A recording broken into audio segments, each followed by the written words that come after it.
बिस्मिल्लाहिर्रहमानिर्रहीम। शुरू करता हूँ अल्लाह के पाक नाम से जो बहुत बड़ा मेहरबान नायत रहने वाला है। दोस्तों, बहनों, भाइयों, बुजुर्गों, अस्सलाम वालेकुम। सुल्तान महमूद गजनवी की इस किस्त नंबर 75 में हम बयान करने जा रहे हैं कि हिंदू राजाओं का मैदान जंग से भागना। तो दोस्तों, राजा नंदा और इसके हमायती राजाओं का लश्कर मुसलमानों पर जरब लगाने के लिए अपनी आखिरी तैयारियों में मसरूफ था। इस वक्त सुल्तान अपने लश्कर के वस्ती हिस्से के सामने बड़े अनामात और गैर नगाहों से इनका जायजा ले रहा था। इस मौका पर सुल्तान ने कुछ सोचा, फिर इसका सर अपने घोड़े के अने पर झुक गया था। साथ ही इसकी बड़ी आजिज़ी और इंकिसारी में डूबी आवाज सुनाई दी। खुदावंद कदूस को मुखातब करते हुए सुल्तान महमूद गजनवी दुआ मांग रहा था।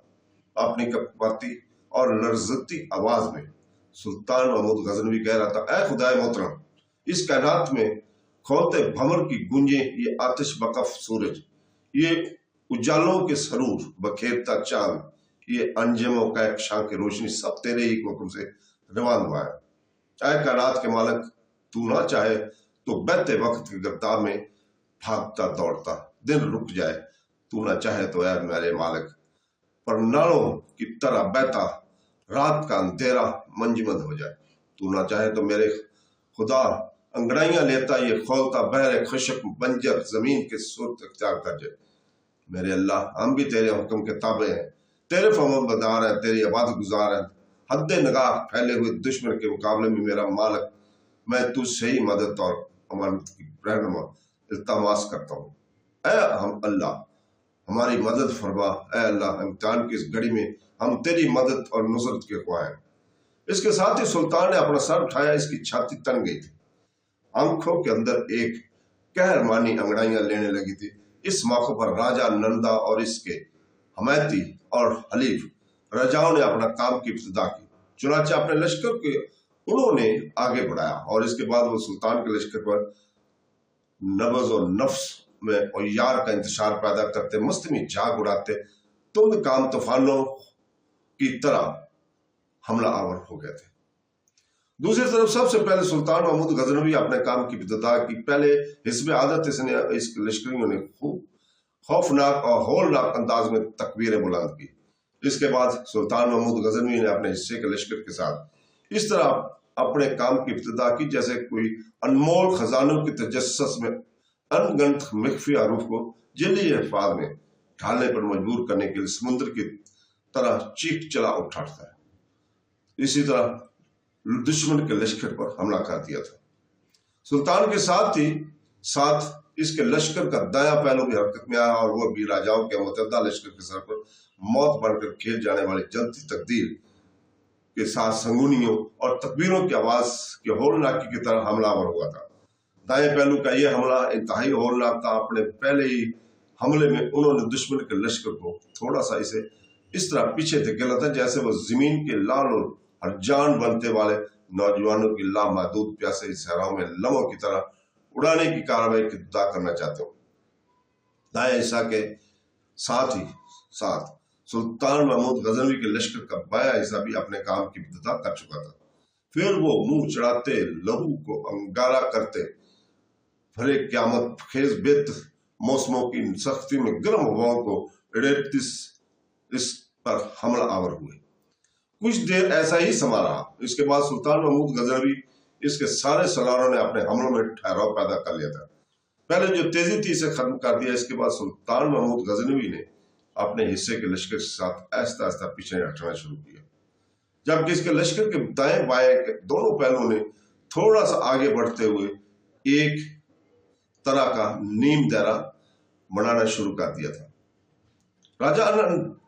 राजा नंदा और इसके हमायतियों ने जब देखा कि सुल्तान पसपा होना शुरू हो गया तो इनकी खुशी और मसरत की कोई इंतहा न रही। इससे पहले इनकी जिस कदर जंगें सुल्तान महमूद के साथ हुई थी, इन सब में सुल्तान ने इन्हें शिकस्त फाश दी थी और इन्हें पसपा होना पड़ा था। अब जो उन्होंने देखा कि सुल्तान का मुसलमानों का सुल्तान इनके मुकाबले में पसपा हो रहा था, तो उन्होंने ये अंदाजा लगाया कि मुसलमानों के मुकाबले में चूंकि इनके लश्कर की तादाद बहुत ज्यादा है, लिहाजा मुसलमान और इनका सुल्तान हमारे हमलों के दबाव को बर्दाश्त नहीं कर सके। लिहाजा पीछे हटने पर मजबूर हो गए। राजा नंदा और इसके हमायती राजाओं ने भी अंदाजा लगाया कि शुरू में मुसलमान बड़े जोरदार अंदाज में हमला आवर हुए थे और इनके लश्कर के उन्होंने खासा नुकसान भी पहुंचाया था, लेकिन बाद में इनके हमलों में किस कदर धीमापन और कमजोरी के आसार पैदा हो गए थे। ये सूरत शायद इनकी पसपाई का बहस बन गई। चुनाचे इसी जन और गुमान और इन्हीं तखमीनों के तहत वो आगे बढ़ना शुरू हुए। अब उन्होंने ये इरादा कर लिया कि तेजी से आगे बढ़कर अपने पहले मुसलमानों के वस्ती हिस्से को तबाह और बर्बाद करके इनके सुल्तान का खात्मा करेंगे। इसके बाद दाएं बाएं को जो मुसलमानों के लश्कर के पहलू है इनसे निपटाना आसान हो जाएगा। इसी बना पर वो आगे बढ़े, हाथियों को अपने आगे आगे रखा ताकि दुश्मनों के लश्कर के अंदर एक हलचल, एक अफरा बरबरा कर सके, और इसके पीछे नेजा बरदार, तीर अंदाज और तेज जान पे बड़ा खुशी का मुजाहरा करते हुए आगे बढ़े थे। शायद ये खबर इनके लिए हौसला अफजा थी कि मुसलमान इनके मुकाबले में पसपा हुए और अब इन्हें शिकस्त देना इतना मुश्किल नहीं है। चुनाचे अपने इन्हीं इरादों और इन्हीं जन्नो गुमान के सामने रखते उन्होंने पहले हाथियों को आगे रखते हुए मुसलमानों पर जरब लगाना शुरू की। लेकिन राजा नंदा और इसके हलीफों की बदकिस्मती की जो ही हाथी आगे बढ़े, सुल्तान महमूद गजनवी के लश्कर के दाएं बाएं हिस्सों पे जो तीर अंदाज थे उन्होंने इन हाथियों को हाथों हाथ लिया, इसलिए कि इन हाथियों से निपटने के लिए पहले ही मनसूबाबंदी की जा चुकी थी। चुनाचे जब हाथी आगे बढ़े तब इन पर ऐसी जोरदार और मूसलाधार बारिश किस्म की तीर अंदाजी हुई कि हाथी छिद कर रह गए। आगे बढ़कर मुसलमानों के लश्कर को नुकसान पहुंचाने के बजाय वो पलट गए। इसी सूरत से राजा मुस्तैद हो गए, लिहाजा उन्होंने पलटने वाले हाथियों को रास्ता दिया और महावतों को हुक्म दिया कि वो इन हाथियों को पश्ती हिस्सा की तरफ ले जाए। इसके बाद वो सुल्तान के लश्कर के खिलाफ मजीद कार्रवाई करना चाहते थे कि सुल्तान ने अपनी तरफ से कोई कार्रवाई शुरू कर दी, इसलिए कि सुल्तान ने अपने हिस्सा के लश्कर के साथ जहां तक पसपा होना था वो हो चुका था और अब सूरत ये सामने आई थी कि इन राजाओं के मुतद्दा लश्कर का एक खासा बड़ा हिस्सा काफी आगे बढ़ चुका था। तो दोस्तों, इस हिस्से के सामने सुल्तान महमूद खुद था और दाएं बाएं से सुल्तान के लश्कर के दोनों पहलुओं ने इन्हें घेरा हुआ था। चुनाचे ये सूरत देखते हुए सुल्तान महमूद गजनवी अपने हिस्सा के लश्कर के साथ समुंदर की बेइंतहा गहराइयों से गजब के नहा लमो बैन करती खूब अच्छाइयों से और इस तरह अंधियों की तरह पसपाई खत्म करके आगे बढ़ा। इसके बाद वो राजाओं के मुतद्दा लश्कर पर हस्ती के ख्वाबों की तरह बढ़ाती दहती आग की चिंगारियों और तारीख की आंखों की चिंदिया देने वाले वर्ग और शरब के बेईमान रक्स की तरह हमला आवर हुआ था। सुल्तान महमूद गजनवी का यह बड़ा हमला था, बड़ा खौफनाक और इंतहाई जानलेवा था।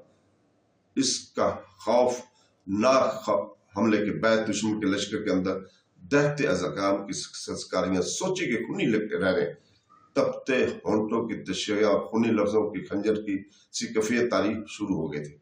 इसी के साथ सुल्तान के लश्कर का दायां पहलू भी हरकत में आया, आगे बढ़ा और वो भी दुश्मन पर छा गया। दाएं पहलू के साथ ही बायां पहलू भी अपने काम की इब्तिदा कर चुका था। इसने भी दुश्मन के लश्कर पर वक्त के होलनाक दश्त में समात और बसारत और महरूमी की मोहरें लगाते हुए हशर के रक्स पैदा कर दिए थे। इस तरह एक बार फिर सुल्तान महमूद गजनवी का पूरा लश्कर राजाओं के मुतद्दा लश्कर पर हमला आवर हुआ था और इस मौके पर सुल्तान ने अपने पड़ाव की हिफाजत पर अपने लश्कर का एक हिस्सा मुकर्रर किया हुआ था। वो भी इसकी सलार की सरगर्दगी में सुल्तान के लश्कर के हिस्से से आड़ मिला था। इस तरह सुल्तान के लश्कर को मजीद तकवीत में थी। थोड़ी देर की मजीद जंग के बाद राजा नंदा ने यह अंदाजा लगा लिया कि अब उसे अपने सामने शिकस्त साफ दिखाई दे रही है, लिहाजा इससे खदशा पैदा हुआ कि अगर पसपा हुए भागने फरार हो करने में ज्यादा देर की तो हो सकता है कि सुल्तान का लश्कर इन्हें चारों तरफ से घेर ले।